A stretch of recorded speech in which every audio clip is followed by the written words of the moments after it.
जय श्री बालाजी प्रिय दर्शकों, आज हम सुनेंगे भाद्रपद महीने के कृष्ण गणेश चतुर्थी व्रत कथा। पार्वती जी ने गणेश जी से पूछा, हे पुत्र, भादो माह की कृष्ण चतुर्थी का व्रत जिसको संकट नाशक चतुर्थी कहा गया है, किस तरह किया जाता है, मुझसे कहिए। गणेश जी बोले, हे माता, भादो कृष्ण चतुर्थी संकट नाशक तरह तरह के फलों एवं सब सिद्धियों को देने वाली है। केवल भोजन से संबंधित ही कुछ विशेषताएं इस व्रत में है, सो बतला रहा हूँ। श्री कृष्ण जी ने कहा कि हे युधिष्ठिर, पार्वती जी ने अपने पुत्र की ऐसी बात सुनकर उनसे पूछा, हे पुत्र, भोजन में क्या होना चाहिए तथा पूजन में क्या विशेष बात है, उसे कहिए। गणेश जी ने कहा, गुरु द्वारा बताई गई विधि से इस दिन श्रद्धा भक्ति से पूजन करें।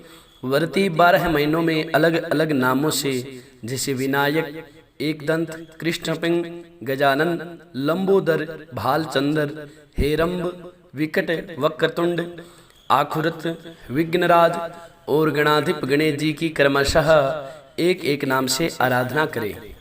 चतुर्थी के दिन सुबह रोज के कार्यों से निपट कर व्रत करें, रात को पूजन करें और कथा सुने। पूर्व काल में एक पुण्यात्मा और यशस्वी राजा नल हुए। उनकी रूपवती रानी दमयंती नाम से विख्यात थी। राजा नल को एक बार शापग्रस्त होकर राज्य छोड़ना पड़ा और अपनी रानी से अलग रहने में दुख उठाना पड़ा। तब रानी ने इस उत्तम व्रत को किया। पार्वती जी ने गणेश जी से पूछा, हे पुत्र, दमयंती ने किस तरीके से इस व्रत को किया और किस प्रकार व्रत के असर से 3 महीने के भीतर ही उन्हें अपने पति से मिलने का अवसर मिला, इन सब बातों को आप बताइए। कृष्ण जी ने कहा, हे युधिष्ठिर, पार्वती जी के ऐसा पूछने पर गणपति जी ने जो उत्तर दिया उसे कह रहा हूँ, सुनिए। श्री गणपति जी कहते हैं कि हे माता, राजा नल को बड़ी बड़ी विपत्तियों को झेलना पड़ा। हाथी खाने से हाथियों की और गुड़साल से घोड़ों की चोरी हो गई। डाकुओं द्वारा राजा का खजाना लूट लिया गया। अग्नि की लपटों से उनका माल भस्म हो गया। मंत्रियों ने भी राजा का साथ छोड़ दिया। राजा जुए में सब कुछ हार गई। राजधानी भी जुए में हाथ से चली गई। सब और निराशा होकर राजा नल वन में चले गए। उन्हें वन में दमयंती के साथ बहुत से कष्ट उठाने पड़े।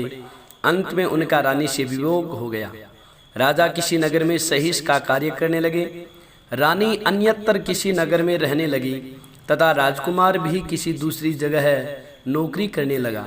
जो कभी राजा रानी राजपुत्र कहलाते थे, वे ही अब भीख मांगने लगे। नाना प्रकार की बीमारियों से ग्रसित होकर एक दूसरे से बिछुड़कर कर्मों के फल भोगते हुए समय गुजारने लगे। एक बार की बात है कि वन में इधर उधर भटकते हुए दमयंती ने सरभंग ऋषि के दर्शन किए। उसने उनके चरणों में मस्तक झुकाकर और हाथ जोड़कर प्रणाम किया।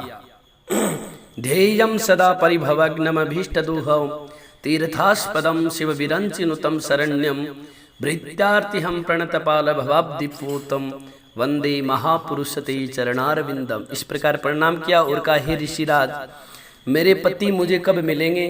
किस प्रकार मुझे हाथी घोड़ों से युक्त घनी आबादी वाली नगरी मिलेगी? मेरा भाग्य कब पलटेगा? हे मुनिश्रेष्ठ, आप निश्चित तौर से बताइए। श्री गणेश जी कहते हैं कि दमयंती का यह प्रश्न सुनकर सरभंग ऋषि ने कहा, हे दमयंती, मैं तुम्हारे भले की बात बता रहा हूँ, इसे सुनो। इससे दारुण दुख का नाश होता है और यह समस्त प्रकार की इच्छाओं को पूरा करने वाला एवं अच्छे फल को देने वाला है। भादो मास की कृष्ण चतुर्थी संकट नाशनी कही गई है। इस दिन स्त्री पुरुषों को एक दंत भगवान गणपति जी की आराधना करनी चाहिए। विधि पूर्वक इस व्रत एवं पूजन को करने से ही, हे रानी, तुम्हारी समस्त मनोकामनाएं पूर्ण होगी। 7 माह के भीतर ही तुम्हारे पति तुम्हें मिल जाएंगे। यह बात मैं पूर्ण निश्चय के साथ कहता हूँ।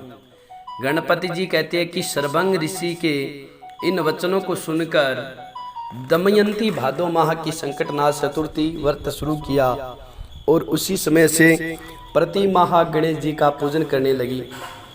7 माह के भीतर ही राजन इस श्रेष्ठ व्रत को करने से उसे पहले की तरह पति, पुत्र, राज्य और सब प्रकार के वैभव आदि की प्राप्ति हो गई। भगवान श्री कृष्ण जी कहते हैं, पांडुपुत्र युधिष्ठिर, इस व्रत को इसी प्रकार करने से आपको राज्य की प्राप्ति होगी तथा आपके समस्त शत्रुओं का नाश होगा, ऐसा निश्चय है। हे राजन, इस तरह मैंने सर्वोत्तम व्रत को बताया है। यह समस्त संकटों का निवारण करेगा तथा तुम्हारे भाग्य की उन्नति करेगा। जय श्री बालाजी, जय श्री राधे।